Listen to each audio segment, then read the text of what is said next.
In medicine, there's one question that really matters more than almost any other. Does this new treatment actually work better? Answering that can literally change millions of lives. Today, we're going to pull back the curtain on the powerful statistical tools scientists use to get to the bottom of that exact question. Okay, so picture this. You're a researcher, and you're staring at a graph just like this one. One line, representing a new drug, seems to be doing better than the other.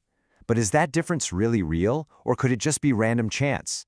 How can you be scientifically certain that one group's journey is genuinely better over the entire study? That's the exact puzzle we're here to solve.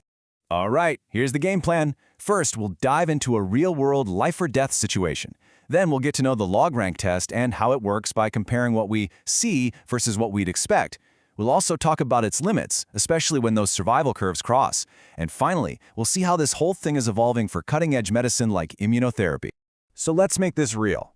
We're going to look at a case study from a trial with 51 patients who had malignant brain tumors. They were divided into two types, astrocytoma and glioblastoma, and the whole point was to rigorously compare how each group fared over time.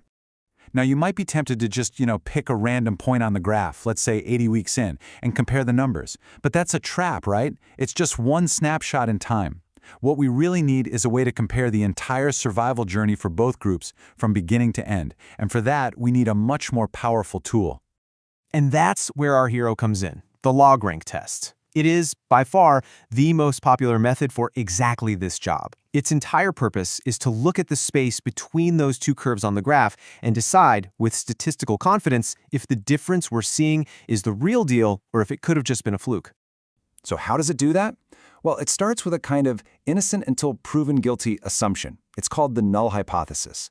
Basically, the test starts by assuming there's no real difference in survival between the two groups. The whole job of the Logrank test, then, is to see if the evidence from the trial is strong enough to say, nope, that assumption is wrong. Okay, but what about the messy reality of clinical trials? People move, they drop out, or sometimes the study just ends while they're still alive.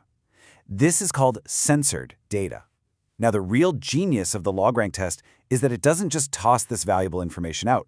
It very cleverly keeps these patients in the at-risk count right up until the last day we heard from them, which makes the final result way more accurate.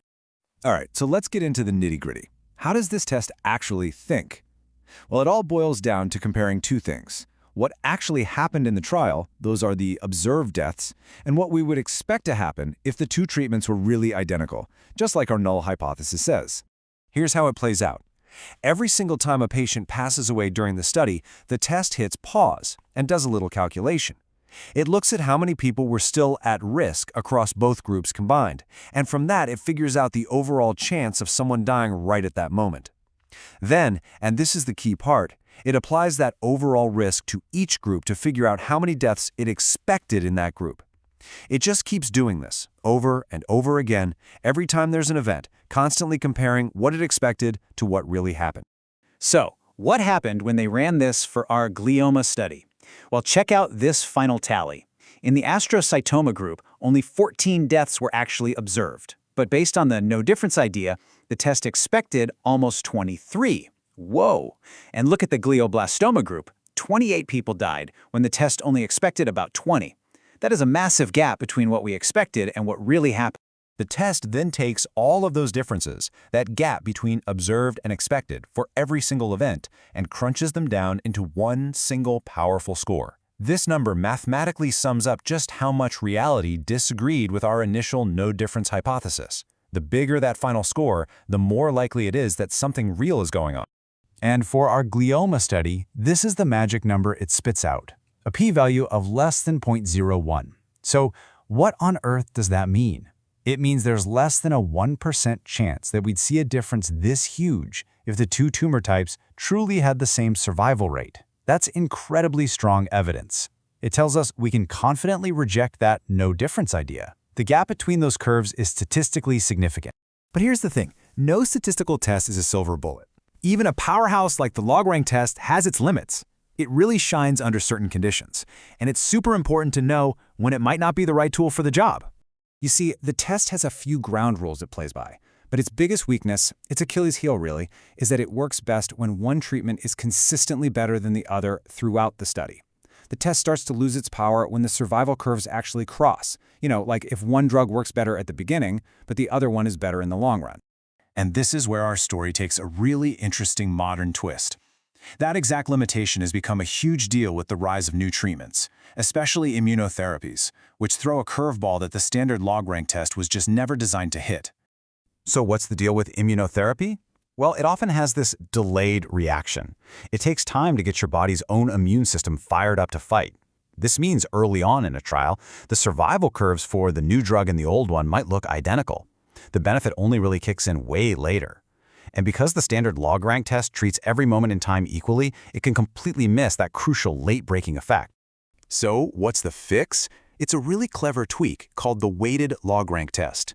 While the standard test thinks a death in week 1 is just as important as a death in week 100, this weighted version can be programmed to give more weight or more importance to things that happen later. This makes it way more sensitive to those delayed effects we see all the time with immunotherapy. And hey, this isn't just some theoretical idea. This is real. As this quote from a 2018 study points out, this new approach gives a substantial gain of power. What that means in plain English is that scientists are now much more likely to correctly spot an effective immunotherapy drug, which is, frankly, a massive game changer for designing today's clinical trials. So, there you have it. We went from a simple question about 2 lines on a graph to the inner workings of a vital statistical test, its weaknesses, and all the way to how it's being adapted for the future of medicine. And it really leaves you with a big question, doesn't it? As medicine gets more and more complex, how do we make sure that the very tools we use to measure success are keeping pace